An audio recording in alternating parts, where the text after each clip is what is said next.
Muy buenas noches a todos los hermanos y amigos presentes que están ya conectados viendo esta transmisión en vivo y en directo hoy, junio 28 del año 2022. Ya mismo se acaba este mes. Ante todo, ¿se escucha? Perfecto. Quiero pasar saludando rápidamente a los hermanos que están conectados vía Facebook. Robert Cabrera, Liliana Pérez, Silvia Rojas, Luis Restrepo. Ahí mi hermano siempre al pie del cañón, ahí dispuesto a escuchar y aprender la palabra de nuestro Señor Jesucristo. Mi hermano Gabriel Pereira, hermano, amigo allá en Buenos Aires, Argentina, específicamente Rafael Castillo. Las personas que están por ese sector pueden ir a la iglesia de Rafael Castillo allá en Buenos Aires, Argentina, en el sector La Matanza, ¿cierto? Si mal no recuerdo. Perfecto, sector La Matanza. No me aprendo Aguapé y algo. Ya, bueno. ya me voy a aprender. Un abrazo para mi hermano Martín, también para Magalis Pérez y su esposo, para Mariela, para Natalie, también para doña Carmen. Un abrazo a la distancia también para nuestro hermano Víctor Macei, allá en Colombia. Y también para Oviedo Lezama, mi hermano Oviedo Lezama. Ay, no recuerdo en qué parte del mundo estás. Creo que estás en... Bueno, mis hermanos queridos, Honduras, mi hermano. Perfecto, Honduras. Mis hermanos, espero que hayan traído sus Biblias. Es muy importante. Ustedes recordarán que cada vez que vayamos a un estudio, sea de quien sea el hermano David Silva, el hermano Edgar Escobar, del hermano Albertito, siempre tenemos que tener la espada. La espada de dos filos que penetra hasta lo más profundo de nuestros corazones, hasta partir los tuétanos y separar el alma del espíritu. Así que mis hermanos, muy importante, definitivamente. Oramos por nuestro hermano, amigo y pastor Albertito Contreras. Está en una situación un poco delicada con el tema del COVID-19 y su esposa. Y su familia en general, ¿no? Porque dieron positivo, así que oramos por nuestros hermanos, amigo y pastor Albertito Contreras. También quiero saludar para Pamela Cristina Arias, un abrazo a la distancia. Y bueno, mis hermanos, ¿qué les parece si vamos a la oración inicial? Yo voy a orar y luego le vamos a dar paso a la lectura. Mi hermano Gabriel, ¿qué te parece si nos regalas la lectura en breve? Romanos capítulo 9, versículo del 1 al 15. No creo que lleguemos hasta el final, porque es un tema muy extenso y aparte que es muy consistente para este estudio. Así que hoy vamos a deleitarnos en un banquete que, si es la voluntad de Dios, lo vamos a digerir de una manera pues como solo el Espíritu Santo hace con su pueblo y también con las personas que se van a ir agregando poco a poco más adelante. Así que vamos a cerrar ahí nuestros ojos, mis hermanos queridos. Bendito y amado Padre Celestial, Creador de los cielos y la tierra, te damos muchísimas gracias porque solamente tú eres quien ha preservado tu palabra a lo largo de la historia del universo, a lo largo de la historia del mundo.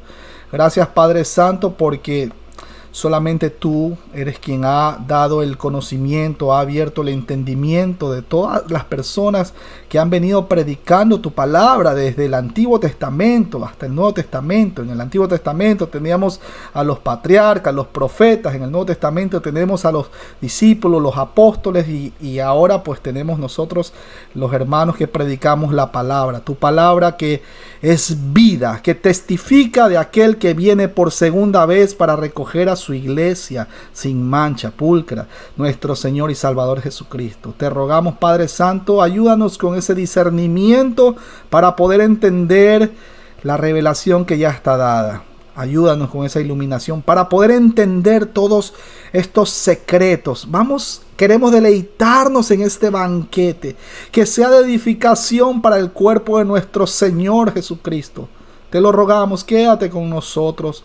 Ayúdanos a recordar cada texto, cada versículo, cada capítulo para que haya una buena exégesis, para que se pueda hacer una buena exégesis utilizando de manera apropiada todas las reglas de la hermenéutica y que sea tu Santo Espíritu, no nosotros, sino tu Santo Espíritu convenciendo de pecado, abriendo el entendimiento, preparando esos corazones de todas las personas que están viendo esta transmisión en vivo y en directo y también para las personas que van a ver por diferido. Te rogamos, Padre Santo, por nuestros hermanos, amigos y pastores que están sirviendo a la obra. Te rogamos también por nuestro hermano, amigo y pastor Albertito Contreras y su familia. Es el clamor que hemos tenido todo el día. No hemos estado tranquilos, hemos estado orando y orando y clamando y llamando. ¿Y cómo estás? ¿Y cómo está mi hermana Lili, tu esposa? Por favor, oramos, Padre Santo, ponemos en tus manos la salud de ellos, en el nombre precioso de nuestro Señor y Salvador Jesús. Amén, amén y amén. Vamos a arrancar. Mi hermano Gabriel, ¿qué te parece si nos regalas la lectura de Romanos capítulo 9, versículo del 1 al 15? No lo pongo en pantalla para nosotros porque se sobreentiende que nosotros ya venimos con la espada. Pero las personas que están viendo la transmisión, pues se las voy a poner en pantalla. Permítame un segundo. Ahí está. Dios bendiga a la hermana Vanessa, batallando también al pie de lucha. Mi hermano, bienvenido. Buenas noches. Bueno, vamos a dar comienzo de la lectura de la palabra del Señor en Romanos 9. Y dice así, la leemos en el nombre del Padre, del Hijo y del Espíritu Santo. Verdad digo en Cristo, no miento, y mi conciencia me da testimonio en el Espíritu Santo, que tengo gran tristeza y continuo dolor en mi corazón, porque deseara yo mismo ser anatema, separado de Cristo, por amor a mis hermanos, los que son mis parientes según la carne, que son israelitas, de los cuales son la adopción, la gloria, el pacto, la promulgación de la ley, el culto y las promesas, de quienes son los patriarcas y de los cuales según la carne vino Cristo, el cual es Dios sobre todas las cosas, bendito por los siglos. Amén. No que la palabra de Dios haya fallado, porque no todos los que descienden de Israel son israelitas, ni por ser descendientes de Abraham son todos hijos, sino en Isaac te será llamada descendencia. Esto es, no los que son hijos según la carne son los hijos de Dios, sino los que son hijos según la promesa son contados como descendientes. Porque la palabra de la promesa es esta: por este tiempo vendré y Sara tendrá un hijo. Y no solo esto, sino también cuando Rebeca concebió de Isaac, nuestro padre, pues no habían aún nacido, ni habían hecho aún ni bien ni mal, pero para que el propósito de Dios conforme a la elección permaneciese, no por las obras, sino por el que llama. Y le dijo: el mayor servirá al menor, como está escrito, y a Jacob amé, mas a Esaú aborrecí. ¿Qué pues diremos? ¿Que hay injusticia en Dios? En ninguna manera. Pues a Moisés dice: tendré misericordia del que yo tenga misericordia, y me compadeceré del que yo me compadezca. Amén. Amén, amén. Gloria a Dios. Quiero saludar a mi hermano Mauricio que va entrando por ahí. Le mando un abrazo a todos los hermanos de allá en Alicante, España. Bueno, mis hermanos queridos, síganme por favor con sus Biblias. Vamos a empezar desde el capítulo 9, versículo 1. Bueno, mis hermanos queridos, vamos a empezar en el nombre del Padre, del Hijo y del Espíritu Santo. Amén. Esta sección, hablando de Romanos 9, esta sección es tanto un grito del corazón como una presentación mental, es decir, un bosquejo lógico, pues la pasión nos recuerda del quebrantado corazón divino debido a la rebelde Israel, en Oseas capítulo 11, versículo del 1 al 4 y versículo 8 y 9 para corroborar. En muchas maneras, el dolor y lo bueno de la ley en el capítulo 7 son puestos en paralelo en los siguientes capítulos, y en ambos casos el corazón de Pablo se rompe por la ironía de la ley de Dios que trajo muerte en vez de vida. Pablo usó más de 25 pasajes del Antiguo Testamento en estos capítulos, ya que muestra su deseo de ilustrar la paradoja de Israel de fuentes del Antiguo Testamento, así como lo hizo en el capítulo 4, y no solo por la experiencia vivida en ese momento. La mayoría de los descendientes físicos de Abraham habían rechazado a Dios aún en el pasado. Amigos judaizantes, si esto pasó en el Antiguo Testamento con los judíos, estoy hablando de los judíos que son legítimos, los judíos originales, los étnicos, los nacidos en Israel. Si ellos no pudieron cumplir con ese pacto, si ellos habían rechazado a Dios, estoy hablando de los que verdaderamente nacieron en Israel, ¿qué les hace pensar a ustedes que pueden cumplir con los 613 mandamientos del Antiguo Testamento a este tiempo? O sea, yo me hago la pregunta, ¿de verdad ustedes piensan que pueden guardar el sábado como verdaderamente era requerido en el Antiguo Testamento? Eso se lo dejo ahí como tarea, ¿no? Para que después, más adelante, lo respondan. Pueden mandar un correo si ustedes desean, info@biblialibre.org. Este texto trata con los propósitos eternos de Dios para la redención de la humanidad. Al principio parecería describir que Dios escoge como que algunos individuos rechazando a otros, y esto se conoce como el supralapsariano. Sin embargo, el enfoque no es el individuo en sí, sino el plan de redención eterno de Dios. Efesios capítulo 1, versículo del 3 al 14 para corroborar. Génesis capítulo 3, versículo 15 también corrobora. Hechos 2:23, Hechos 4:28 y Hechos capítulo 13, versículo 29 para corroborar. Ahora, mis hermanos queridos, es muy importante darse cuenta desde el principio que la perspectiva de Pablo es corporativa. Él no está discutiendo la responsabilidad de los individuos. Él parece contestar a la pregunta de la predestinación divina. Y esto no tiene absolutamente nada que ver con predestinaciones de individuos a la gloria. Este es uno de los pasajes más fuertes, mis hermanos queridos. Uno de los pasajes más fuertes del Nuevo Testamento en cuanto a la soberanía de Dios, junto con Efesios capítulo 1, versículo del 3 al 14, mientras que el capítulo 10 declara el libre albedrío humano, clara y repetidamente al utilizar el término todo en varios versículos. Pero ya vamos a llegar a ese capítulo después de que terminemos este que está en curso. Ahora, Pablo nunca trata de reconciliar esta tensión teológica, pues ambas son verdad.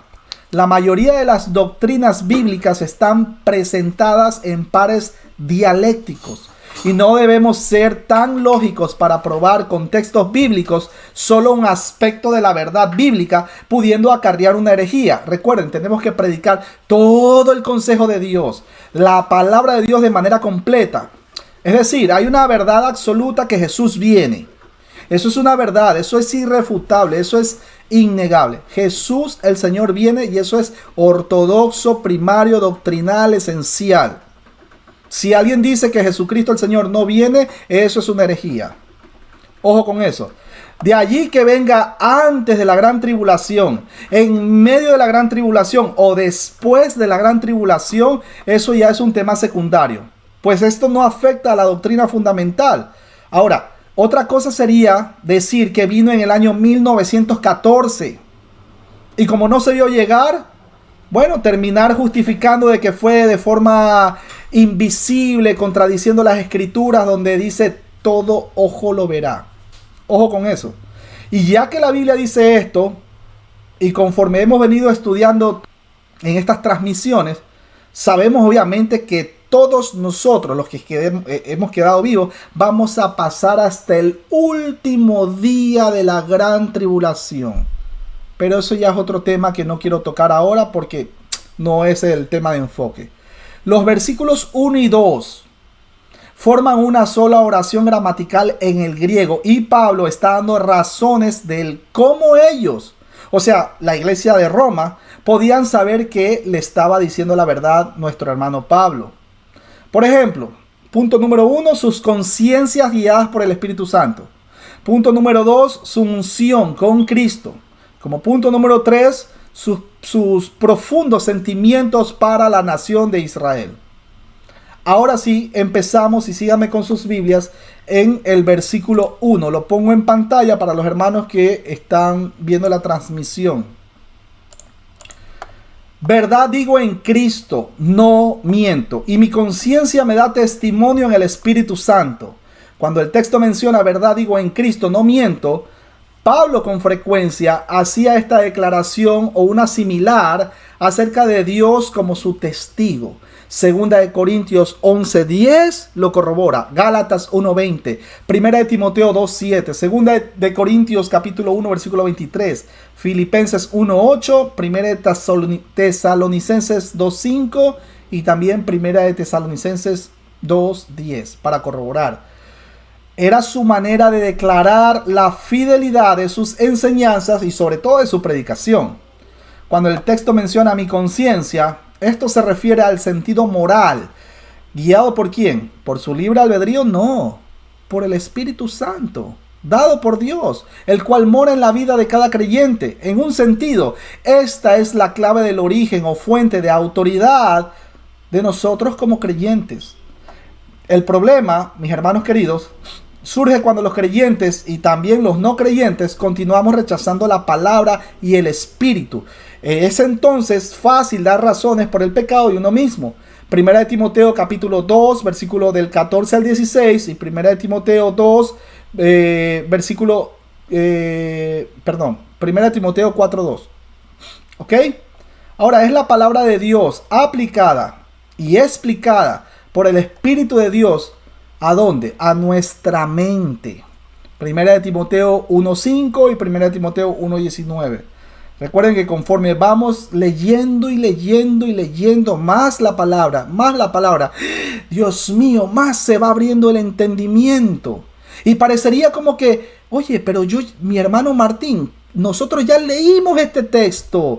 Y mira cómo nuevas cosas se van revelando, vamos entendiendo mejor y mejor y mejor. Y hay gente que lee la palabra, obviamente sin el Espíritu Santo, eso simplemente va a ser como que si estuvieran leyendo el periódico de ayer. Ahí la importancia de la presencia del Espíritu Santo morando en la vida del creyente. ¿Por qué? Porque Él nos va llevando ¿a dónde? Nos va llevando a toda verdad, como dice las Escrituras. Pero si una persona no tiene el Espíritu Santo, si una persona que apenas recién sabe que existe alguien que hace más de 2000 años murió en una cruz llamado Jesús, apenas recién está empezando, muy probable que vaya a leer las Escrituras como que si estuviera leyendo el periódico ayer, como que si este texto, este libro como que no tiene vida.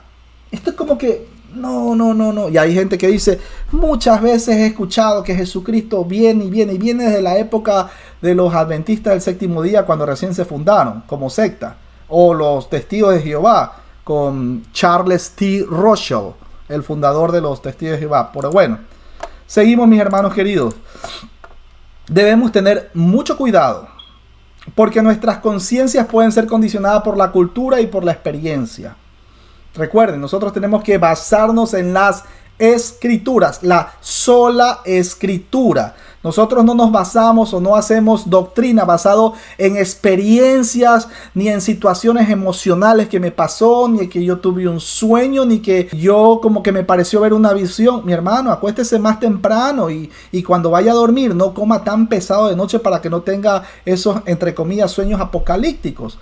La versión Reina Valera del año 1960 y la del año 1995 dice, me da testimonio en el Espíritu Santo. Otras versiones dice, dándome testimonio mi conciencia en el Espíritu Santo.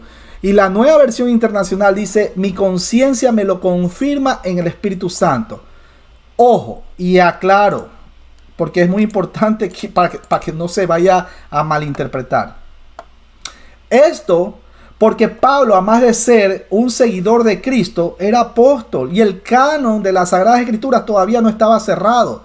Cuidado, mis hermanos queridos, con las personas que trafican el evangelio, pseudos profetas, pseudo apóstoles, que a este tiempo intentan decir lo mismo, algo así como, Dios me dijo, Dios me ha hablado por medio de este sueño. Dios me ha revelado. Mis hermanos, no torzamos las escrituras. Joel capítulo 2 versículo 28 era una profecía que se empezó a cumplir en Hechos capítulo 2. Que nuestros jóvenes soñarán sueños y verán visiones. Sí, se cumplió con Pablo y con Pedro. Ellos vieron sueños y vieron visiones, etcétera, etcétera. ¿Qué es lo que queda de eso? De esa profecía dada en Joel 2:28. Lo que queda es que vuestros jóvenes profetizarán. Y cuando nosotros estamos predicando la palabra de Dios, ¿qué es lo que estamos haciendo? Estamos predicando la palabra de Dios, estamos profetizando.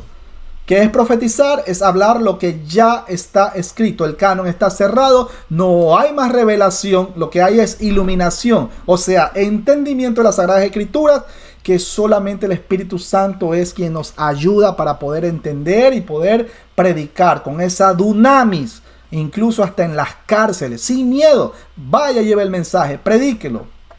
Así que cuidado con los Dios me dijo. Y eso no está escrito.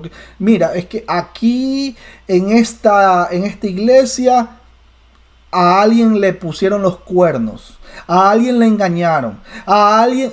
Cuidado, mis hermanos. Deben rechazar ese tipo de mensaje torcido.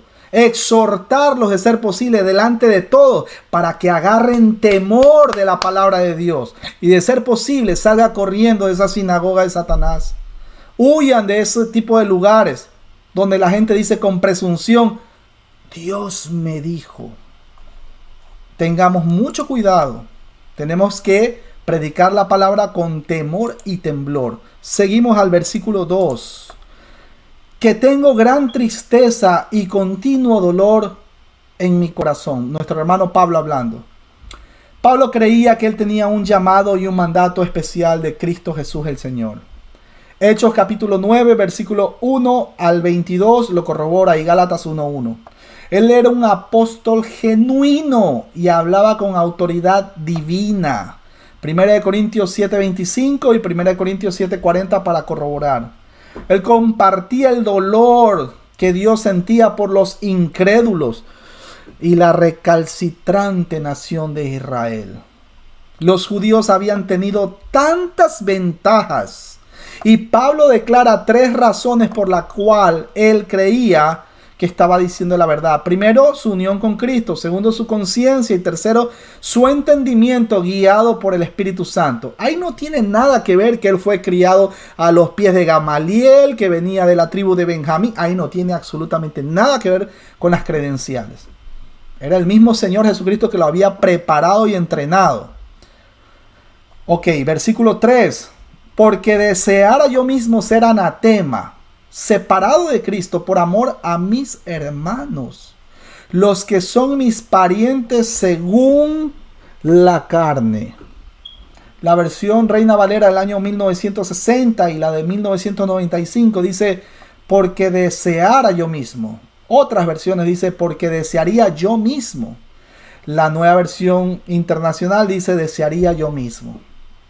Pablo sentía tanto dolor por su pueblo, la Israel étnica o la Israel geográfica, como lo quieran llamar, que si su separación pudiera afectar su inclusión, él estaría dispuesto a hacerlo. Aquí hay una fuerte construcción gramatical muy enfática, pues es un indicativo imperfecto medio. Y les explico esto. Indicativo es una acción real. El medio es algo que sucede dentro del sujeto. Ejemplo: está dolido, la cual no se ve. Imperfecto es porque no se ha completado la acción. Un ejemplo: David cenaba. Es decir, está en el proceso y no se dice si terminó de cenar, como en el perfecto, que sería David cenó. Ahora, esta expresión tiene autos, que significa mismo, y e y g de gato, que significa yo, además de un presente infinitivo.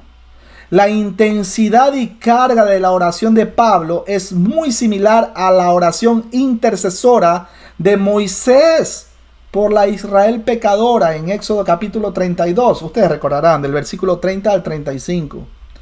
Para hacerles más claro esto, se entiende mejor viéndolo como una declaración de deseo, no de realidad. Y recordamos, una cosa es el anhelo de nuestro corazón y otra cosa es la voluntad de Dios. Por eso es que cuando nosotros oramos, decimos, Padre Santo, el anhelo de mi corazón es este, pero si no está acorde con tu voluntad, te rogamos, deséchalo, saca de nuestra mente, de nuestro corazón. Es similar al uso del tiempo imperfecto en Gálatas 4:20, cuando dice, desearía más bien estar presente con vosotros. O sea, la oración es poner de una manera tangible nuestro creer en un Dios personal que se preocupa de sus hijos, que está presente y que está dispuesto y es capaz de ayudarnos a nosotros y a los demás. Dios ha inclinado su oído para actuar gracias a las oraciones de sus hijos en muchas áreas. Santiago capítulo 4 versículo 2 para corroborar. El principal propósito de la oración es pasar tiempo y tener compañerismo con el Dios Trino. Cuando hablo Trino hablo de la Trinidad, ¿no? Por si acaso no es Trino de nombre, no es el Dios Trino o algo por el estilo, ¿no? Como se bueno, ya más adelante vamos a ver una secta que dice que son trinitarios, pero no lo son en la práctica. El perímetro de la oración es orar por toda persona o cosa que preocupa a nosotros como creyentes. Ustedes recordarán que al inicio de esta transmisión empezamos orando por nuestros hermanos y también por nuestro hermano amigo y pastor Albertito Contreras, quien está con COVID-19. Podemos orar una vez creyendo o una y otra vez según el pensamiento, la preocupación que regresa a nuestra mente. Somos seres humanos. Pero cada vez que usted se sienta afligido y está preocupado, ore. Póngase en comunicación con el Padre Celestial. Es una de las herramientas por las cuales nosotros podemos comunicarnos con el Padre Celestial. La oración intercesora es un misterio, mis hermanos. Dios ama a aquellos por quienes oramos mucho más que nosotros. Sin embargo, con frecuencia nuestras oraciones no es que crean un cambio, una respuesta o suplen una necesidad. No solo en eso mismo, sino que nosotros también oramos por los demás. Nuestra oración no crea realidades. Nos sujetamos a la voluntad de Dios. Ahora, Jesucristo es un ejemplo claro del cómo orar. El Padre nos está esperando con anhelo. La versión Reina Valera del año 1960, retomando el tema, y la de 1995 dice ser anatema, separado de Cristo. La nueva versión internacional dice ser maldecido y separado de Cristo. La versión Dios habla hoy dice bajo maldición, separado de Cristo. Hay varias palabras en el hebreo para maldición y es jerem, con H al inicio, que era usada para algo dado a Dios. Wow, ¿cómo es eso, mi hermano? Sí, permítame explicarle, por favor. La Septuaginta tiene anatema para destrucción. Levítico 27:28 para corroborar. Deuteronomio 7:26. Josué capítulo 6 versículo 17 y 18 y también capítulo 17 versículo 12. Era un término usado en el concepto de una guerra santa. Dijo Dios que los israelitas debían destruir a los cananitas y a Jericó. Era la primera oportunidad, los primeros frutos.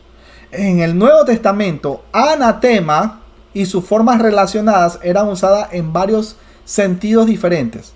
Primero, como un regalo u ofrenda a Dios. Lo vemos en Lucas capítulo 21, versículo 5.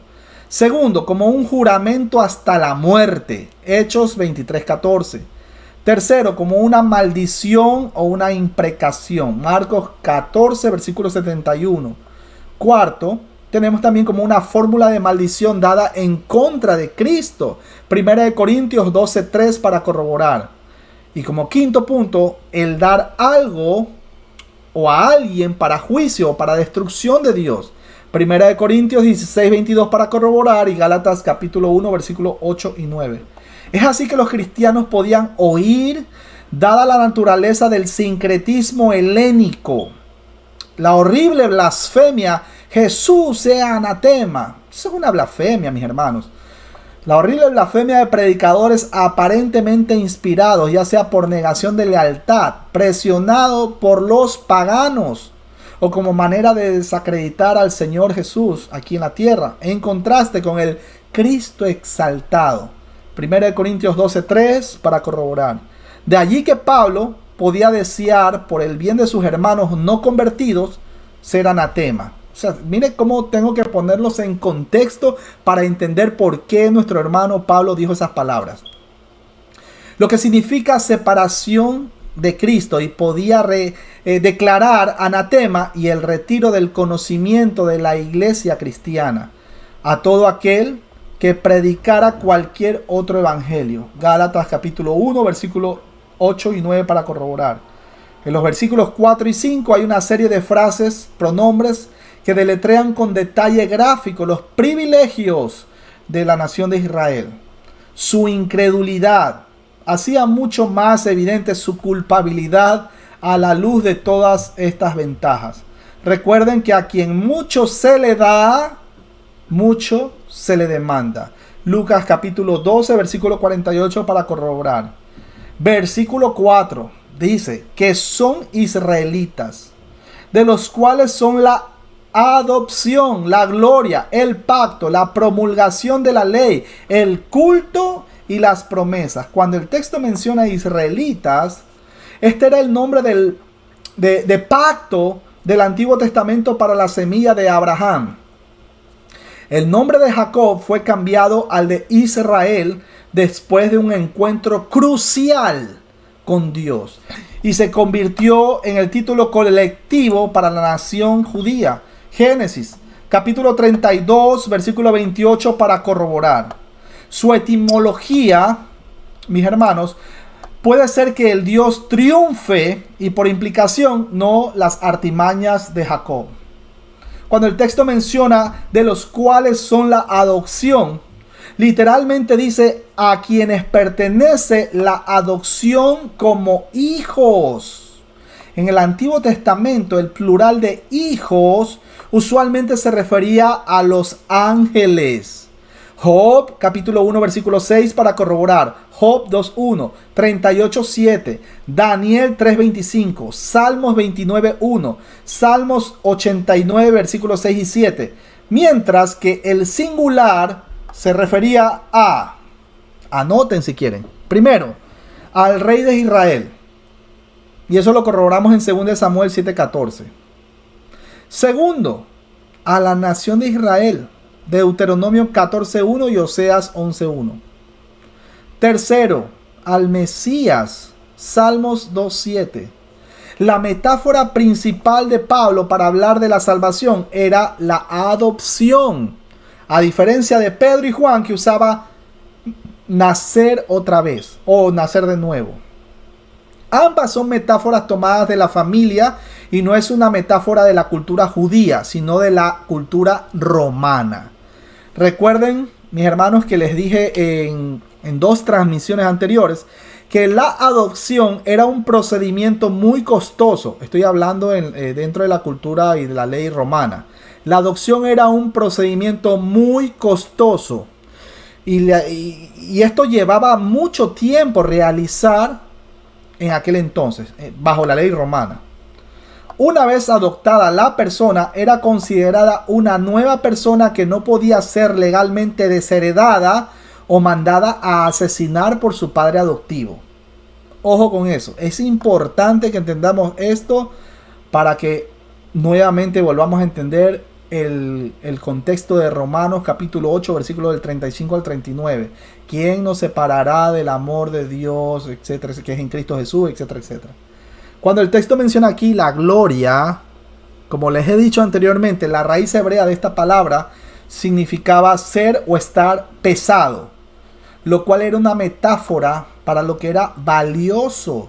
Y aquí se refiere a Dios revelándose a sí mismo en el monte Sinaí o la nube Shekinah de gloria que guió a los israelitas durante su periodo de peregrinación por todo el desierto. Ustedes recordarán. Es más, les recuerdo los textos.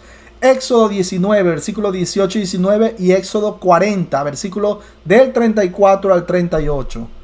Yahweh o Jehová de una manera única se reveló a Israel y su presencia era definida como su gloria.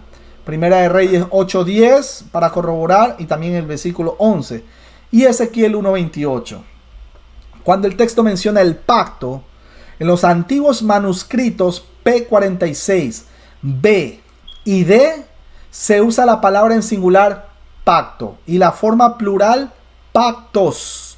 Se encuentran los unciales alif, C y algunas versiones latinas antiguas, por ejemplo la Vulgata latina, y versiones cópticas. Sin embargo, la forma plural nunca se usa en el Antiguo Testamento y hay varios pactos específicos en el Antiguo Testamento. Es decir, ustedes recordarán con Adán, tenemos también un pacto con Noé, Abraham, Moisés, David. Ahora, ya que la entrega de la ley se menciona inmediatamente en el contexto, entonces probablemente se refiere al pacto de Abraham, el cual Pablo vio como fundamental, el cual fue repetido también varias veces, y a cada uno de los patriarcas. Gálatas capítulo 3, versículos del 16 al 17, Génesis 12, Génesis 15, Génesis 17. El término del Antiguo Testamento para pacto es berith, y no es fácil de definir, pues no hay un verbo similar en el hebreo. Y por cierto, mis hermanos, no soy un especialista en hebreo, así que les sugiero para este tipo de estudios, pues por lo menos tengan ahí la Biblia. Les recomiendo la Biblia Internacional del Antiguo Testamento. Eso está en línea en la página de Biblia Libre, recomendada, biblialibre.org. Ustedes se van a los recursos, se tienen que suscribir, obviamente, no tiene ningún costo. Nosotros no cobramos por predicar, ojo, por si acaso, ni tampoco por suscribirse a la página web de Biblia Libre. Así que, pero pueden descargar material. Ok, uno de esos está la Biblia interlineal del Antiguo Testamento. Pero la idea central del concepto, mis hermanos, volviendo al tema, ha forzado a los eruditos a examinar el uso de la palabra para intentar definir su significado en función. El pacto es el medio por el cual el único Dios verdadero trata con su creación humana. El concepto de pacto, tratado o acuerdo es crucial para entender la revelación bíblica. La tensión entre la soberanía de Dios y el libre albedrío humano se ve claramente en el concepto del pacto. Algunos pactos estaban basados en el carácter, acciones y propósitos de Dios. Esta misma tensión que tiene que ver con la relación de Dios con la humanidad se ve en el nuevo pacto. La tensión es claramente visible al comparar Ezequiel capítulo 18 con Ezequiel capítulo 36, específicamente en el versículo del 27 al 37. Ahora, ¿será que el pacto está basado en la gracia de Dios o en la respuesta humana obligada? ¿Qué opina, por ejemplo, mi hermano Gabriel? En el Nuevo Testamento, el pacto del Nuevo Testamento está basado de una manera forzada a que yo tengo en mi propia naturaleza aceptar a Jesús. ¿Es posible esto? ¿Qué opina mi hermano querido? Perdón, no. Déjeme ponerle la... Ahora sí.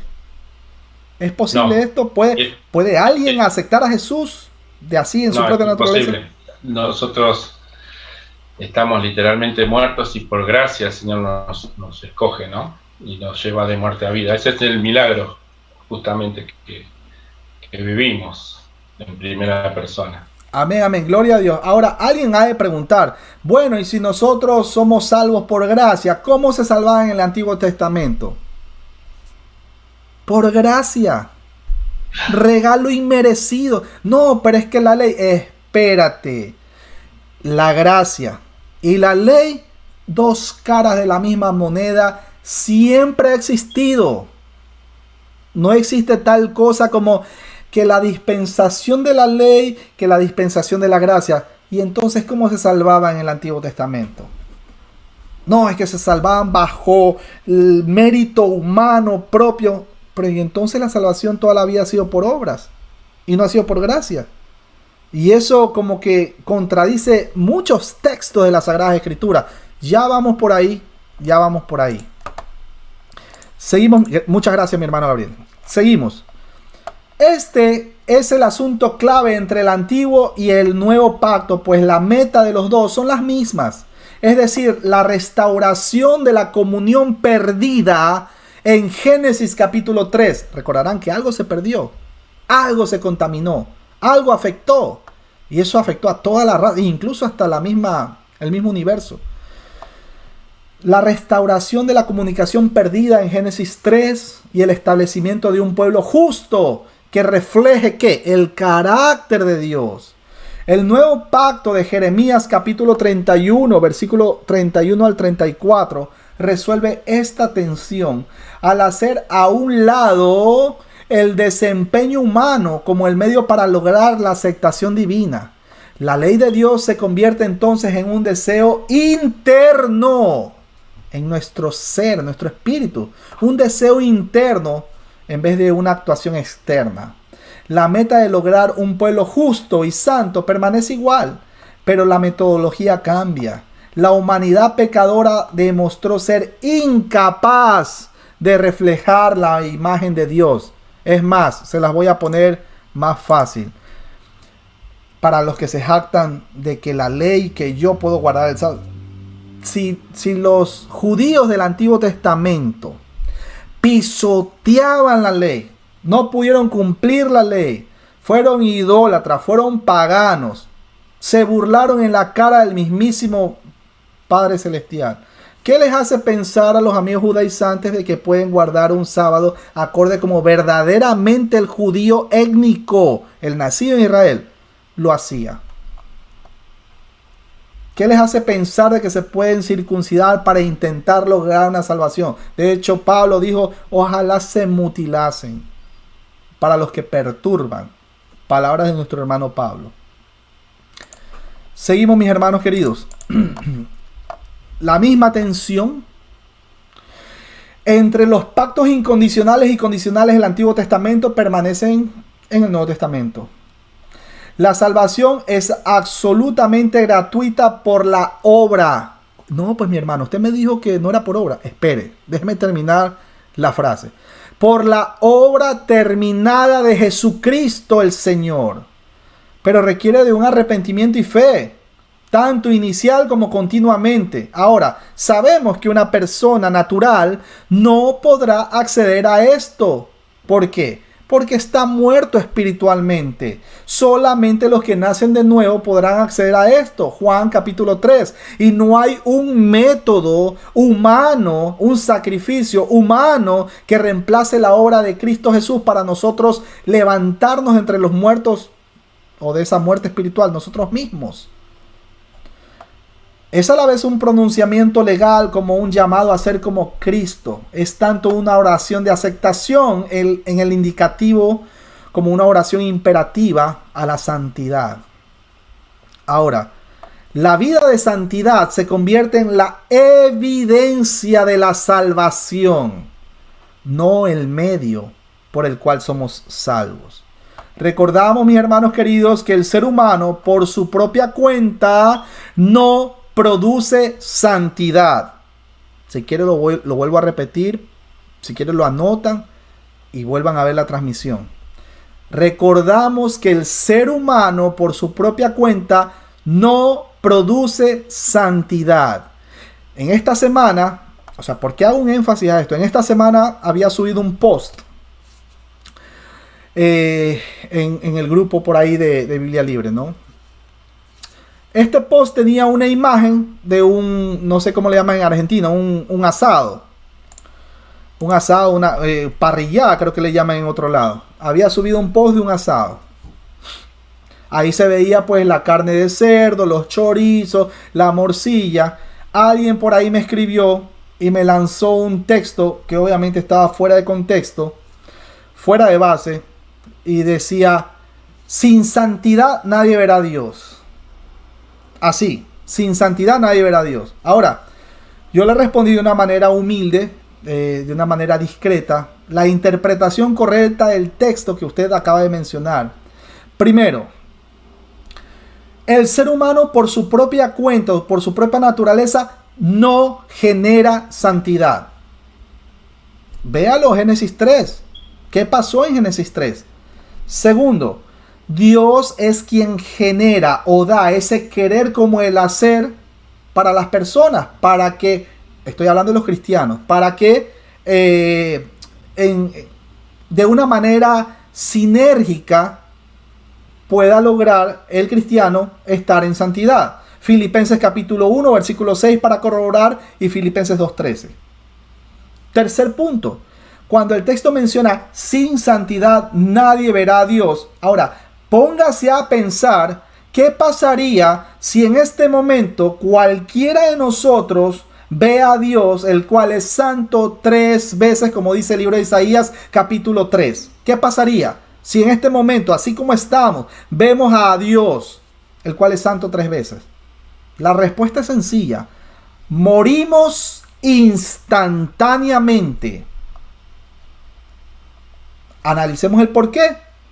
Porque este cuerpo corrupto tiene que ser transformado y esa transformación no lo hace el ser humano. No significa que yo dejando de comer algo va a producir santidad. Eso es antibíblico y fuera de lugar. Por ejemplo, yo no he visto a un judaizante o a un adventista del séptimo día que dejando de comer carne de cerdo se le quite las ganas de ser idólatra con relación a las imágenes de su fundadora Elena G. de White.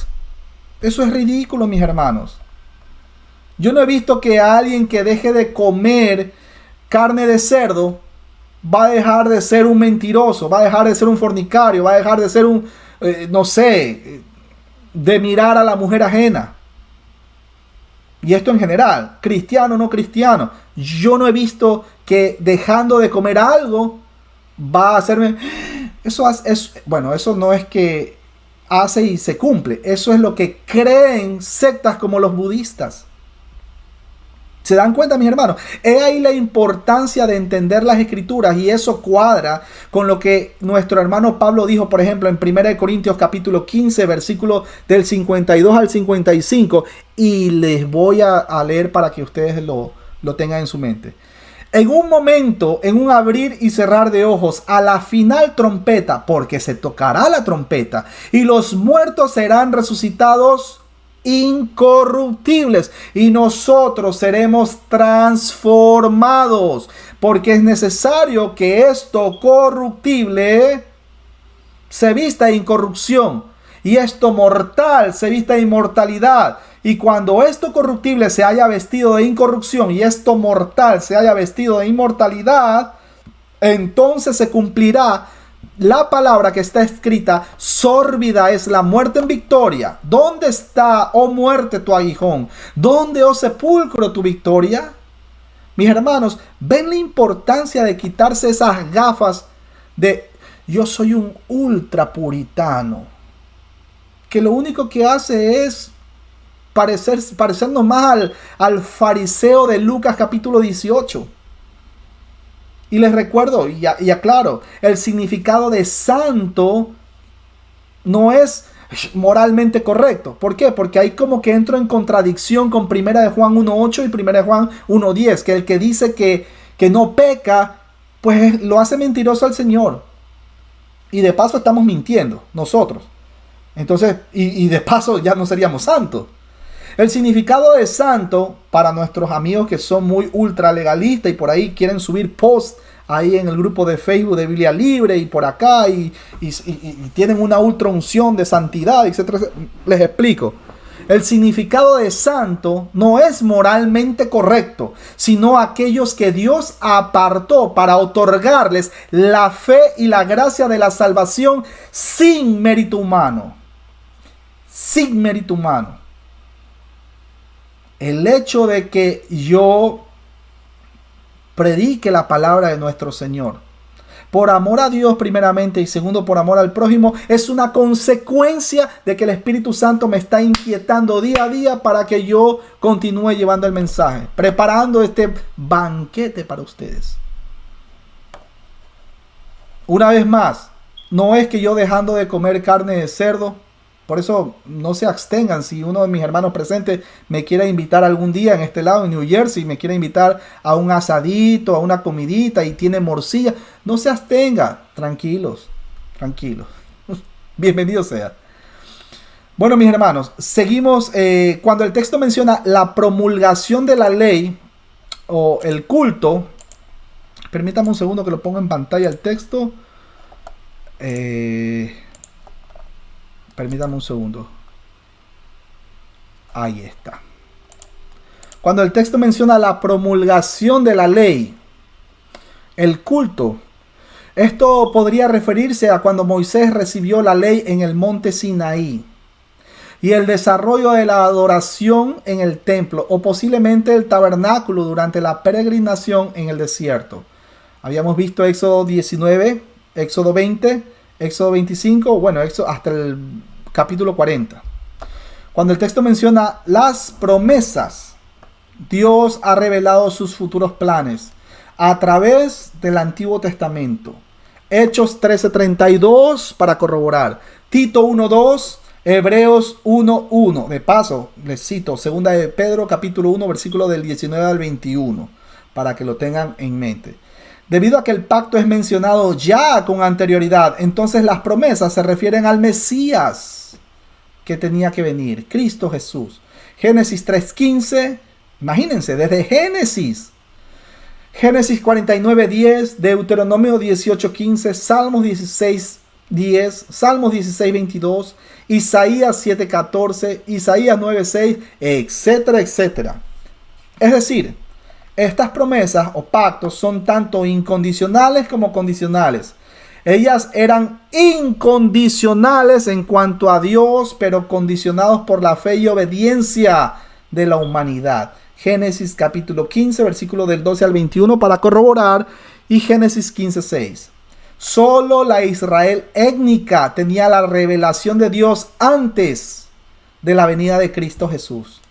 Así que el pensamiento religioso israelita se formó en torno al concepto de pacto. Se ve claramente la preponderancia y la importancia de la idea del pacto en el pueblo de Israel, pero esto no excluye otras maneras de expresar la relación existente entre el Señor y su pueblo. Por lo tanto, mis hermanos queridos, el pacto con sus estipulaciones abre la posibilidad de la transgresión y el pecado, con sus consecuencias de juicio y castigo, además de la importancia en el pacto de la promesa y esperanza. De tal modo que esa promesa del pacto davídico dio lugar a la esperanza de la gloriosa venida del Mesías. Y esto conforma el vínculo importante entre el Antiguo Testamento y el Nuevo Testamento. Y por cierto, como dato curioso, entre el Antiguo Testamento y el Nuevo Testamento pasaron 400 años de silencio aproximadamente. A esto lo consideramos el periodo intertestamentario. Ahí hubo silencio. Eso como dato curioso, ¿no? Para los hermanos que les gustan profundizar en teología. Versículo 5. De quienes son los patriarcas, de los cuales según la carne vino Cristo, el cual es Dios sobre todas las cosas, bendito por los siglos. Amén. Voy a volver a leer el versículo, porque aquí hay una gran verdad. Versículo 5. De quienes son los patriarcas, y de los cuales, lean bien, según la carne, vino Cristo, el cual es Dios sobre todas las cosas, bendito por los siglos. Wow, qué tremendo texto. Cuando el texto menciona de quienes son los patriarcas, esto se refería a Abraham, Isaac, Jacob, los patriarcas.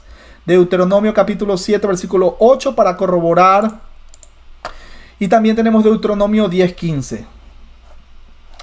Cuando el texto menciona y de los cuales según la carne vino Cristo, esto se refería al linaje físico del Mesías, el ungido, el siervo especial, escogido de Dios, quien cumpliría las promesas y planes de Dios.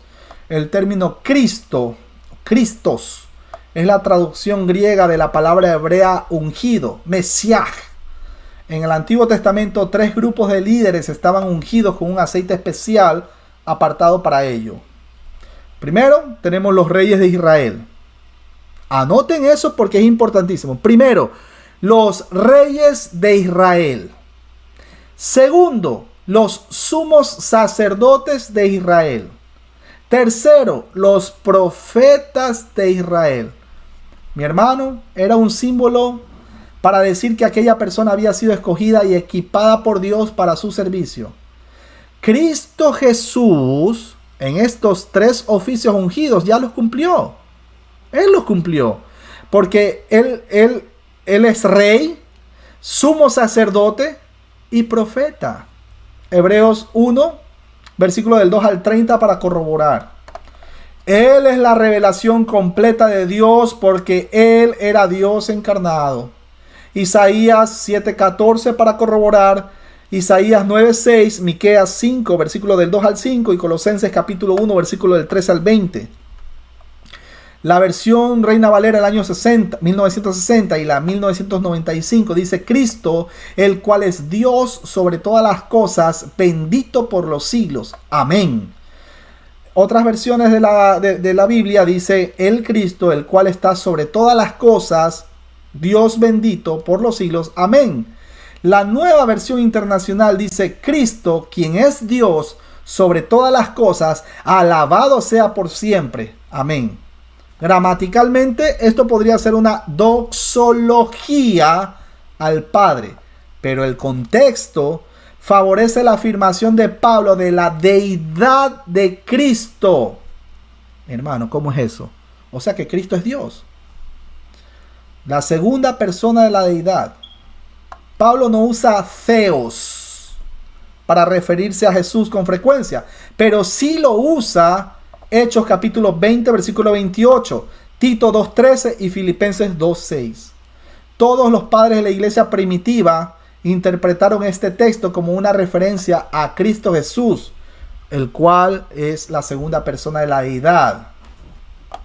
Cuando el texto menciona el cual es Dios sobre todas las cosas, esto es una frase descriptiva para Cristo el Hijo y refleja la declaración de Jesús en Mateo 28:19 y la de Pablo en Colosenses capítulo 1, versículo del 15 al 20. Esta es una verdad contundente que tumba al piso la doctrina demoníaca, por cierto, de sectas como los Testigos de Jehová. Ellos alegan que Cristo no es Dios, sino que es y esto lo digo con D minúscula, sino que es un Dios, así con D minúscula, así chiquitito nomás. Ahora, nota, este no es el único texto, sino que es uno de los tantos textos que corroboran la deidad de Cristo. Esto tumba al piso este tipo de doctrinas torcidas y herejes de sectas como los Testigos de Jehová. Esta frase majestuosa muestra la grandeza de la necedad de Israel al rechazar a Jesucristo de Nazaret. Sí, mis hermanos, ellos lo rechazaron una y otra y otra y otra vez.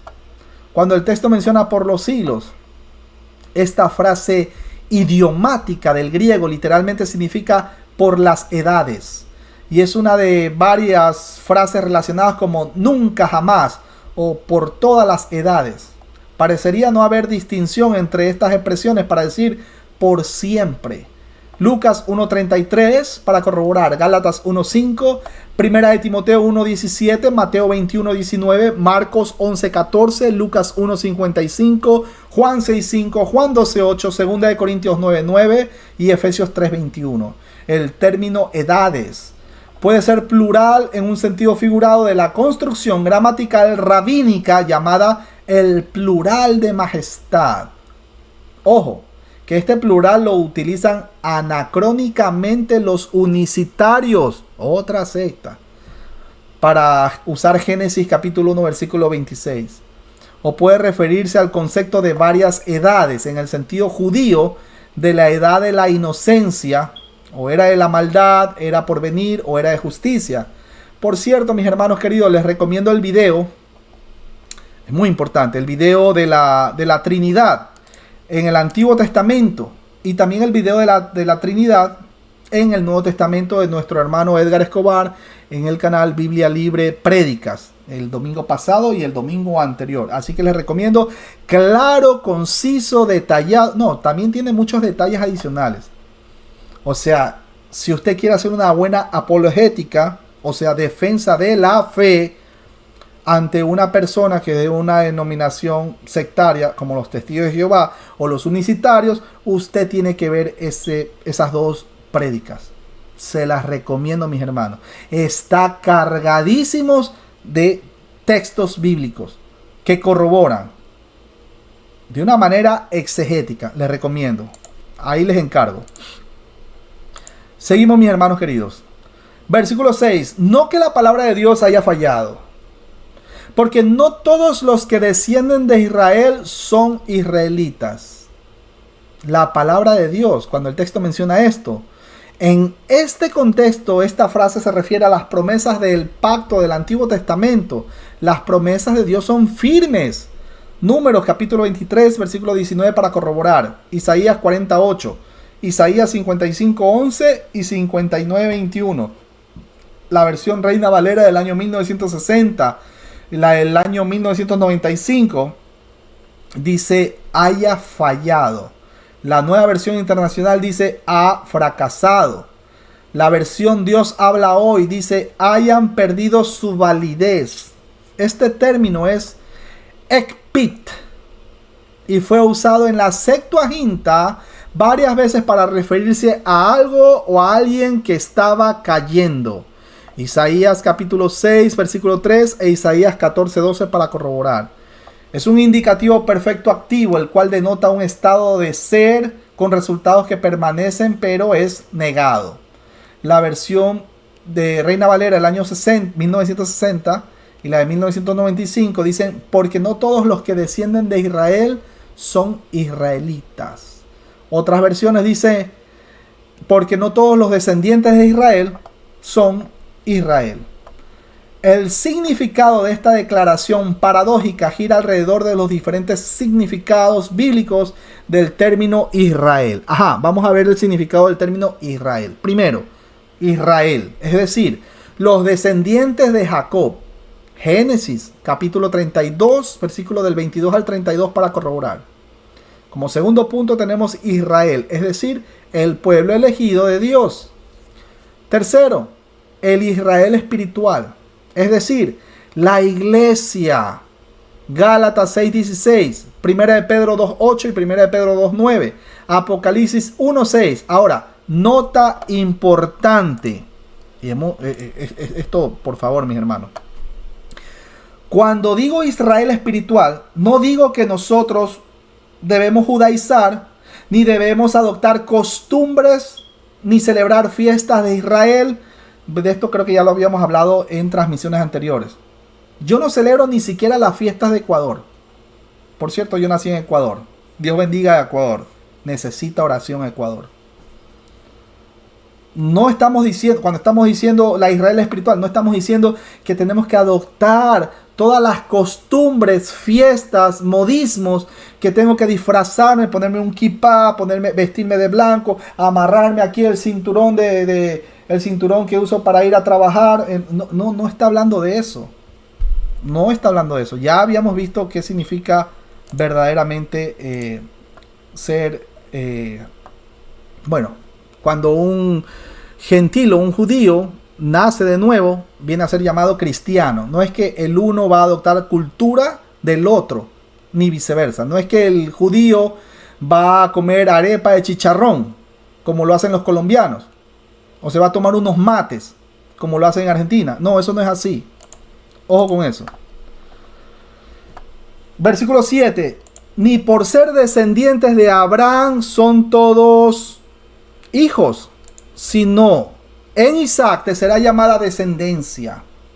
Aún los judíos nunca tuvieron o estuvieron en una buena relación con Dios, basado solamente en su linaje, sino en la fe. Juan capítulo 8, versículo del 31 al 59 para corroborar. Gálatas capítulo 3, versículo del 7 al 9 y Gálatas 4, 23.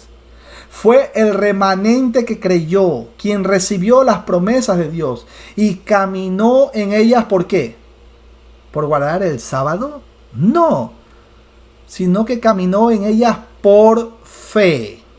En este versículo hay una serie de supuestas objeciones continuando el formato diatribo de Pablo. Es decir, comunicando una verdad por medio de un supuesto objetor. Malaquías capítulo 1, versículo 2, para corroborar, y también versículos 6 y 7.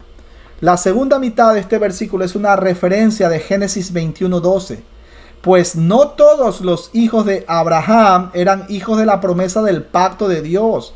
Esto demuestra la distinción entre Ismael e Isaac. Génesis capítulo 12, versículo del 1 al 3.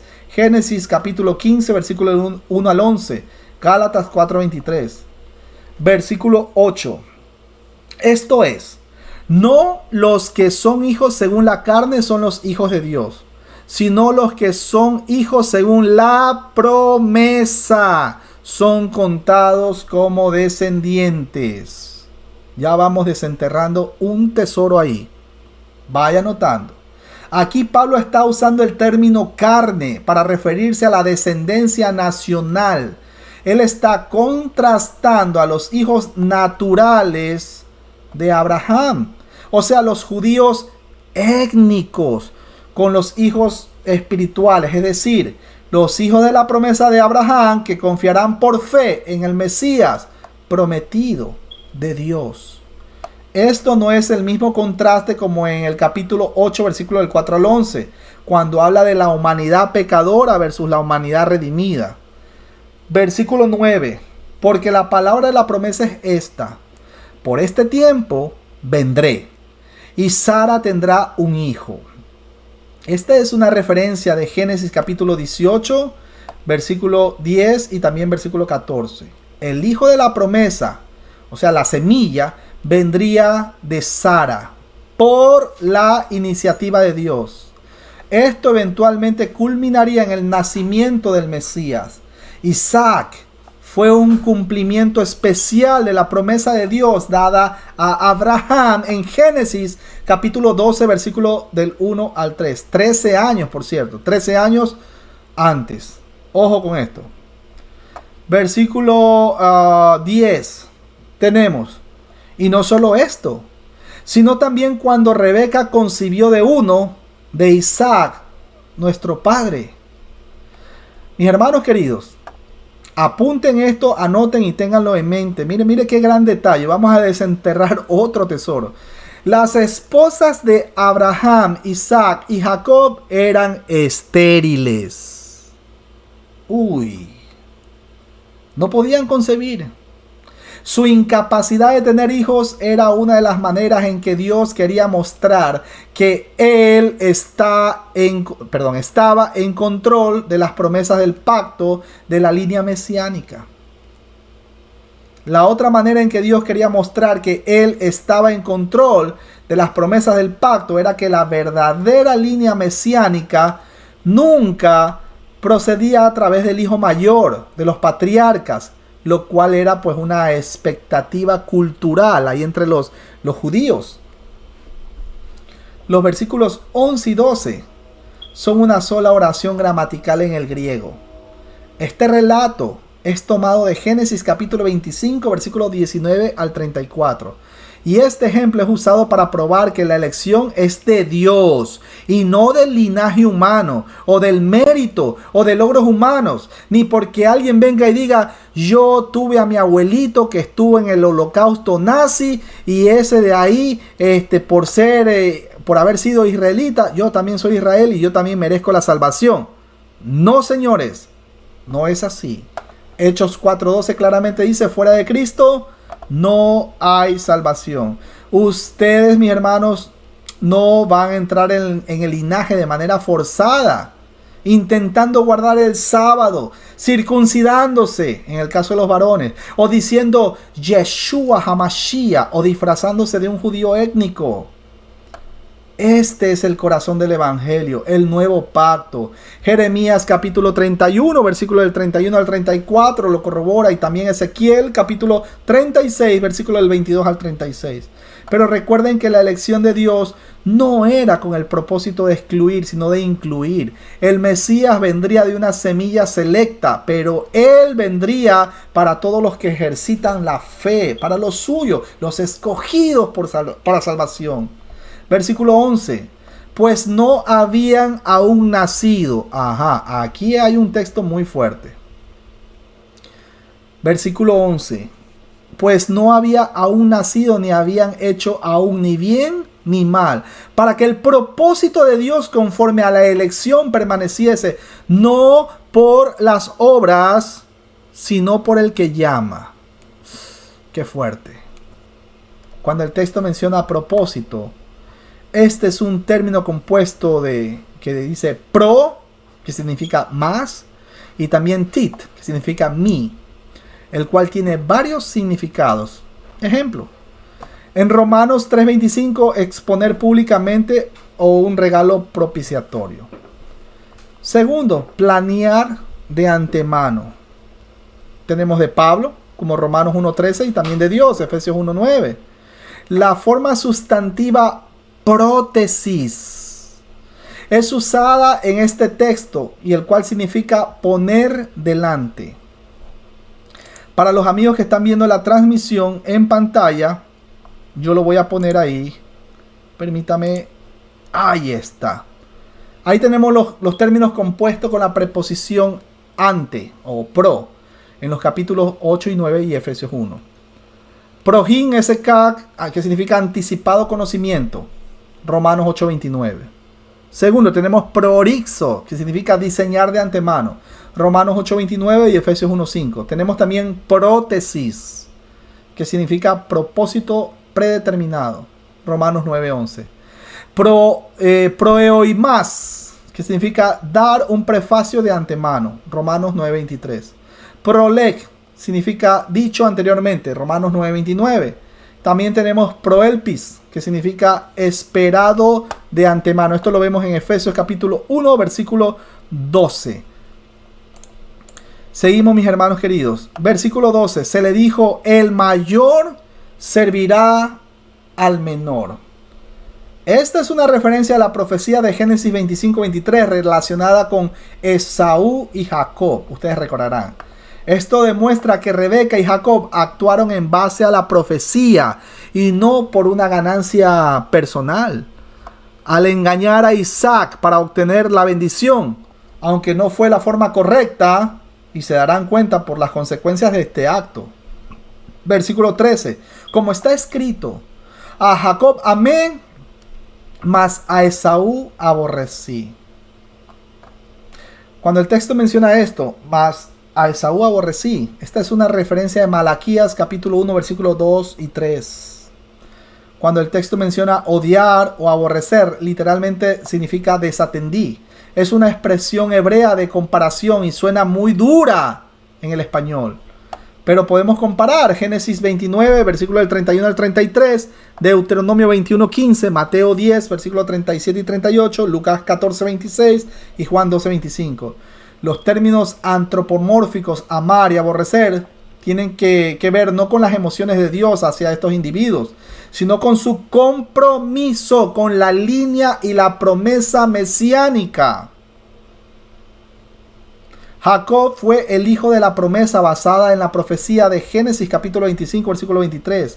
Esaú en Malaquías capítulo 1, versículos 2 y 3 es conectado a la nación de Edom. Versículo 14. ¿Qué pues diremos? ¿Que hay injusticia en Dios? En ninguna manera. Cuando el texto menciona ¿qué pues diremos? Aquí lo tenemos nuevamente a Pablo, nuestro hermano, usando la diatriba, una forma de hacer sus exposiciones, la cual lo caracterizaba, pues, esa era como que su marca, su insignia. Cuando el texto menciona que hay injusticia en Dios, ¿cómo es que Dios puede hacer que los seres humanos sean responsables si la soberanía de Dios es el favor decisivo? Mis hermanos queridos, este es el misterio de la elección y el énfasis clave en este contexto. Es que Dios es libre de hacer lo que desea con la humanidad pecadora y rebelde. Sin embargo, la soberanía de Dios es expresada en y con misericordia, no con un poder abusivo. Ojo con eso. Hay que tener claro que las decisiones soberanas de Dios no están basadas en una acción Es que yo ya vi que mi hermano Gabriel me iba a escoger y por eso es que yo lo voy a salvar. No, mis hermanos, eso significa, eso significa salvación basada en obras y obras humanas. Ojo con eso. Dios escogió a los suyos desde desde la eternidad pasada y los lleva a la eternidad futura, a la gloria, los lleva mucho más adelante. Así que, mis hermanos, si detrás de esto está el punto de vista tradicional judío de la prosperidad de los judíos, de Deuteronomio capítulo 27 y 28 tenemos Job y Salmo 73. Sin embargo, Dios escoge bendecir por medio de la fe a los que no lo merecen, no por sus obras. Acuérdense que Dios hace llover tanto a buenos como a malos. Dios sabe todas las cosas, pero Él ha escogido limitar las decisiones del ser humano. Él hace su misericordia y su promesa como Él quiera. ¿Cómo es eso de que el barro se va a rebelar contra el alfarero?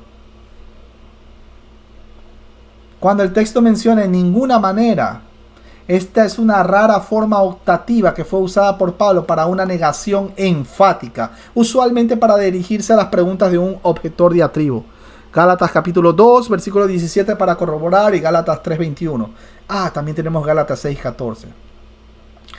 Cuando el texto menciona, versículo 15, pues a Moisés dice: tendré misericordia del que yo tenga misericordia y me compadeceré del que yo me compadezca. Mis hermanos, esta es una mención de Éxodo capítulo 33, versículo 19. Dios es libre de actuar de acuerdo a sus propósitos redentores. Aún así, Moisés no merecía las bendiciones de Dios. Sí, Moisés también fue pecador, mis hermanos. Éxodo capítulo 33, versículo 20. Para corroborar. La clave es que sus decisiones, las decisiones de Dios, son hechas en y por misericordia. Y ya que hablamos de la palabra misericordia, esta palabra griega elos es usada en la Septuaginta para traducir el término hebreo especial Hesed, que significa firme, lealtad de pacto. La misericordia de Dios y su elección son plurales, corporativos, judíos. Ahí tenemos Isaac, no los árabes. Tenemos a Ismael, y hablo así bajito por razones obvias. Acuérdense que yo vivo en un barrio que no solamente es judío, sino también tengo amigos que son, Israel, Jacob, no Edom, Esaú, sino los creyentes judíos y los creyentes gentiles.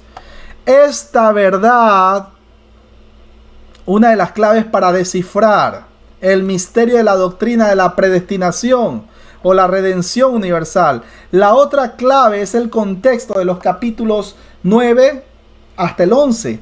Es decir, el carácter inmutable de Dios, su misericordia y no el desempeño humano.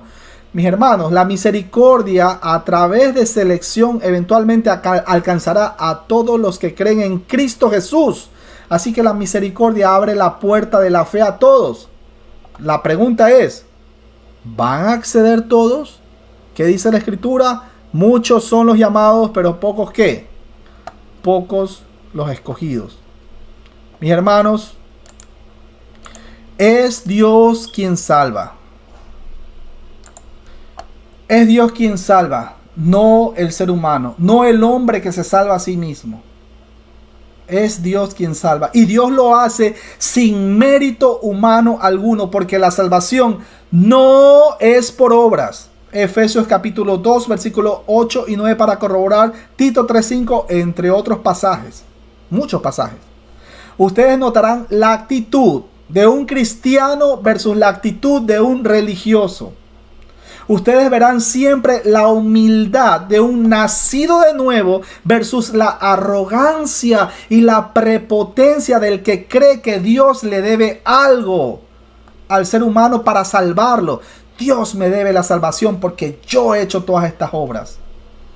¿Ven la actitud de un cristiano versus una persona no cristiana? Ustedes recuerdan al fariseo y el publicano de Lucas capítulo 18, versículo del 9 al 14. Mientras el fariseo decía, gracias Dios mío, porque no soy como los otros hombres, ladrones, injustos, adúlteros, estoy parafraseando, ni aun como este publicano. Ayuno 2 veces a la semana, doy diezmos de todo lo que gano. Es algo así como que dijera: gracias Dios mío, porque yo no como carne de cerdo como los otros. Guardo el sábado y celebro las 7 fiestas de Israel. Hablo en lenguas angélicas y hasta saco demonios de la gente. Pues la escritura dice, por otra parte, que el publicano no quería ni siquiera alzar sus ojos al cielo, sino que se golpeaba el pecho diciendo: Dios mío, sé propicio a mí, que soy pecador. Clamaba misericordia.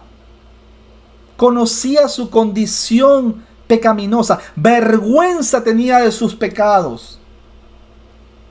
Ustedes recuerdan la escena de Marcos capítulo 15, versículo 27, y Lucas capítulo 23, versículo del 38 al 43. Mi hermano, ¿de qué está hablando? Bueno, cuando nuestro Señor Jesucristo estaba en la cruz y tenía 2 ladrones en cada extremo. Tenemos a Cristo Jesús el Señor, crucificado en medio de 2 ladrones. Bueno, mis hermanos, la Biblia siempre ha sido cristocéntrica.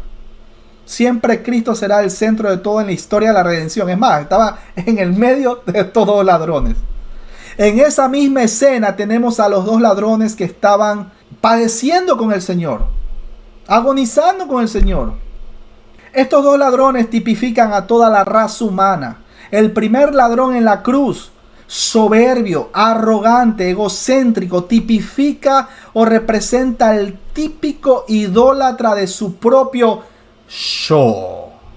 El que ata, el que desata, el que decreta, proclama falsa prosperidad, el que cree que habla en lenguas angélicas, el que dice ser santo, el que se hace llamar profeta, el que dice ser apóstol, el apologeta que cree que nadie le gane en un debate en vivo. Ese definitivamente tuvo su paga en vida, ya que los mismísimos cuervos le comieron, le picotearon los ojos y de seguro ya está ardiendo por la eternidad, recibiendo su justa retribución. Mientras que por otro lado, ¿quién estaba? Tenemos al otro ladrón en la cruz que representa a los escogidos, miserables pecadores que tuvieron el regalo inmerecido de la salvación, clamando misericordia al mismísimo Rey de Reyes y Señor de Señores, el que sabe que no merece, él no merecía. Le dice: nosotros estamos pagando de verdad esta condena. Este hombre no ha hecho nada. Nosotros sí merecemos la muerte. Y tú no tienes ni siquiera temor de Dios. He ahí la diferencia entre una persona que cree que Dios le debe algo, mientras una persona que ha sido traída a esa muerte espiritual, escogido desde antes de la fundación del mundo. Ven ese contraste. A pesar de todo eso, con respecto al ladrón en la cruz, el segundo, el que reconoció al Señor, el mismo Dios haciendo misericordia con él y cumpliendo su palabra, acorde como dice Romanos capítulo 8, versículo del 35 al 39. ¡Qué maravilloso, mis hermanos! Por cierto, este último ladrón reconoció al Señor no solamente como hombre, sino también como Dios. Porque dijo: este hombre no ha hecho nada. Ahí está reconociendo como hombre, que está padeciendo con los otros, con el otro. Y de paso lo reconoce como Dios y le dice: acuérdate de mí cuando entres en tu reino. Ahí está la unión hipostática. Verdaderamente hombre, verdaderamente Dios. Sea bendito el nombre del Señor y alabado sea su nombre. Vamos a orar, mis hermanos, pero primero vamos a las preguntas respectivas. Mi hermano Martín, Dios me lo bendiga, mi hermano Martín, ya que está ahí en vivo y en directo. Mi hermano Martín. Hola, buenas noches. Mi hermano Martín, ¿qué opina del fariseo? Ahí en Lucas capítulo 18, versículo del 9 al 14. Acuérdense que todos subieron a orar, ¿no? El uno era fariseo y el otro era publicano. El fariseo a quien representa a la raza humana, sí, lo sabemos, pero cuéntenos en sus propias palabras, mi hermano Martín, esa historia del fariseo y el publicano ahí, mientras me tomo un cafecito. Bueno, bendiciones, buenas noches. El fariseo, bueno, representa al humanista, ¿no? Y bueno, el publicano representa a un hombre arrepentido y realista de su condición, ¿no? Aprovechando que ya estamos ahí, yo le hago una pregunta. ¿Quién lo convenció de pecado al publicano? ¿Quién lo convenció de pecado al segundo ladrón en la cruz que reconoció a Jesús como Señor y Dios? ¿Quién convenció a Pedro? ¿Se acuerda cuando iban caminando? Y le dijo, uno dicen que tú eres Elías, otro dicen que tú... Y el Señor le interrumpe y le dice, ya, pero ¿ustedes quiénes dicen que yo soy?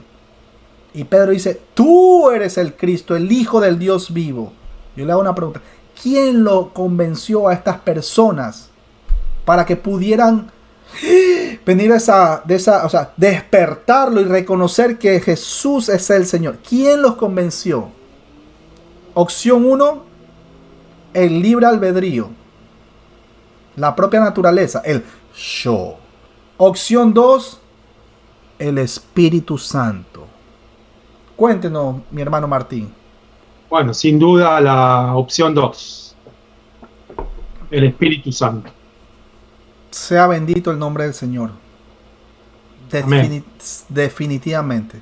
Una razón más para caer de rodillas. Mi hermano Mauricio, ya que está ahí en vivo y en directo, Dios me lo bendiga. A todos esos hermanos allá en España, 5 de la mañana. Me imagino que van a ser casi 5 de la mañana o ya serán 5 de la mañana. Mi hermano Mauricio, nosotros de verdad merecemos algo, nos debe algo Dios a nosotros para nosotros estar tranquilitos, ¿sí? Cuéntanos. No, Dios no nos debe nada.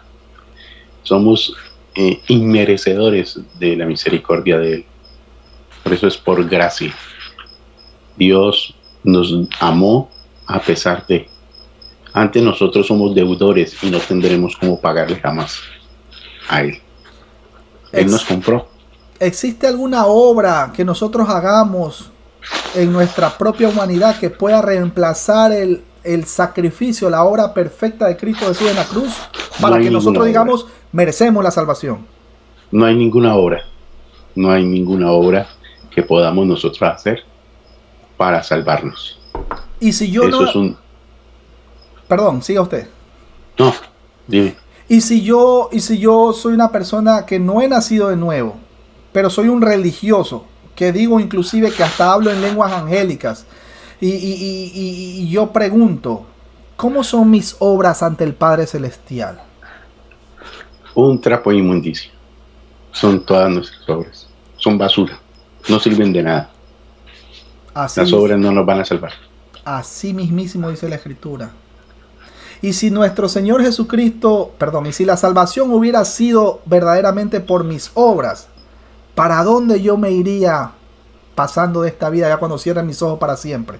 ¿Para dónde me iría? ¿Para arriba o para abajo? Ya sabes, para donde estaba el rico, al infierno.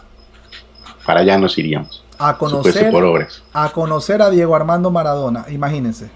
Sí, por ahí. A reconocerlo a él y a otros más. A conocerlo a Adolfo Hitler y a todos, bueno. Mis hermanos, ¿no les parece que es una razón más para caer de rodillas y decirle, Señor, definitivamente no lo merecíamos? Y sin embargo, en tu beneplácito, tú decidiste. Tú dices, ¿qué he hecho yo para poder ganar tremendo regalo? Mi hermano Gabriel, ¿existe algo que podamos hacer para poderle pagar al Señor?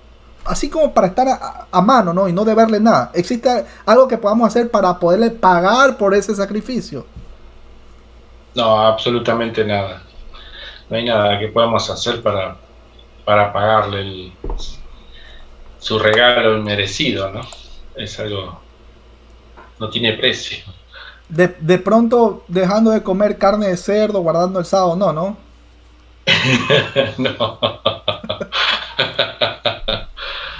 No hay nada.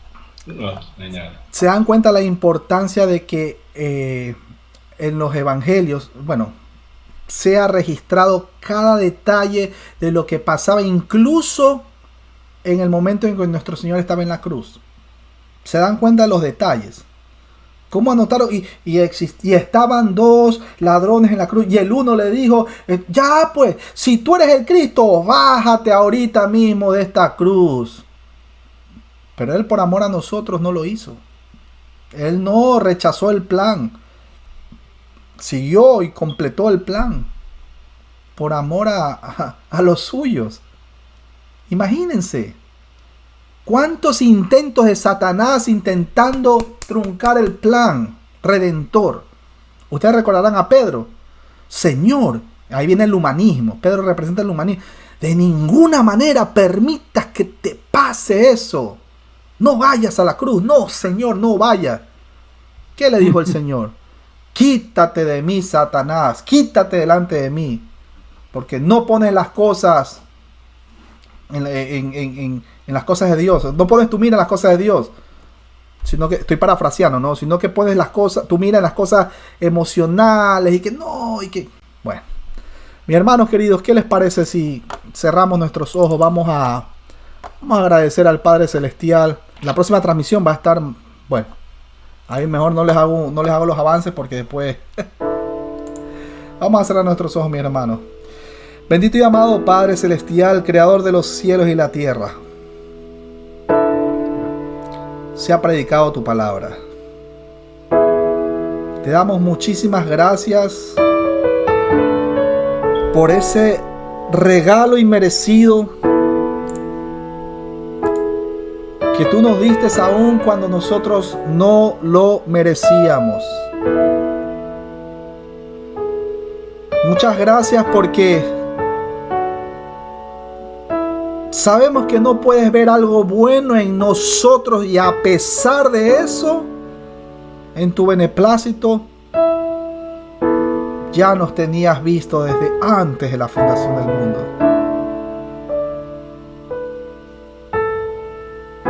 Sabemos que vamos a pasar por tribulaciones, por angustia, por tantas situaciones negativas y a veces hasta perversas en esta tierra. Pero nuestro Señor Jesucristo dijo que era necesario que Él se fuera para estar contigo, Padre, porque iba a venir el Espíritu Santo, el cual es el Paracletos. Él dijo que iba a estar con nosotros todos los días hasta el fin del mundo. Y ahí está, sigue cumpliendo su promesa. El Espíritu Santo está con nosotros. Mientras tú, Señor, estás intercediendo ante el Padre, clamando por cada uno de nosotros. Ayúdanos, Señor, a mantenernos siempre en pie y siempre predicando tu palabra, sobre todo en estos tiempos que son tan difíciles. ¿Qué tesoros para más grandes que hemos descubierto estudiando ahora este capítulo? Y cada vez nos quedamos maravillados. Ayúdanos a compartir este mensaje con todos los que podamos, nuestros hermanos, nuestros amigos, incluso para los que tienen enemigos. Nosotros no tenemos enemigos, pero quizás por causa de tu nombre somos contados como ovejas al matadero. Nos consideran enemigos. Sabemos que existe ya de una manera indirecta la persecución. Te oro por los hermanos que están siendo perseguidos en el Medio Oriente. Y te oro también por todos los ministros, siervos tuyos que están de alguna u otra manera tratando de predicar tu palabra en este lado del mundo. Allá también en España te oramos por nuestros hermanos que llevan el mensaje para todas las personas necesitadas. todas las personas que necesitan escuchar la palabra, el mensaje de salvación. Acompáñanos, Padre Santo. Ayúdanos a no desmayar, a mantenernos siempre en pie de lucha.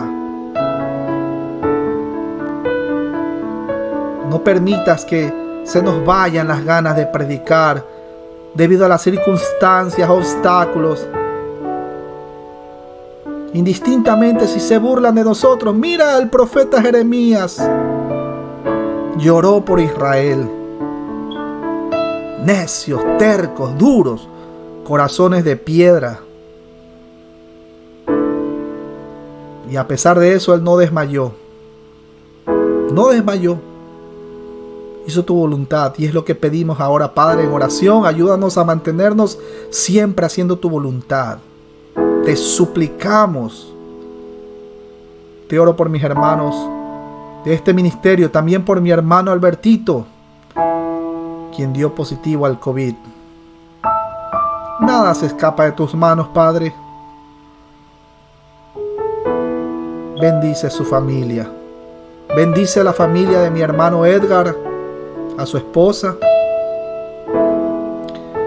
a toda la familia allá, mis hermanos en Connecticut. Y también acuérdate de mi familia, a toda la familia de todos nuestros hermanos que estamos sirviéndote. Estamos en tiempos dificilísimos. Gracias, Padre, por el mensaje. Te suplicamos te quedes con nosotros. Ayúdanos a poder frenarnos cuando vayamos a cometer algún acto que te deshonre. Ayúdanos, Padre. No somos perfectos, pero queremos parecernos cada día más a Cristo Jesús el Señor, la estatura del varón perfecto. Te lo rogamos, te lo suplicamos, en el nombre que es sobre todo nombre, en el nombre de Jesús el Señor. Amén, amén y amén. Mis hermanos queridos, muchas gracias por apartar su tiempo para esta transmisión. Si el Señor lo permite, nos vemos en una próxima. Ahí les dejo el puño para los que están, vea, para los que van a tomar la fotito. Pueden encender sus cámaras, por cierto, ¿ah? Vea, ahí está. 3, 2, 1. Bueno, mis hermanos, nos vemos en una próxima transmisión, si el Señor lo permite. Bendiciones. Ones.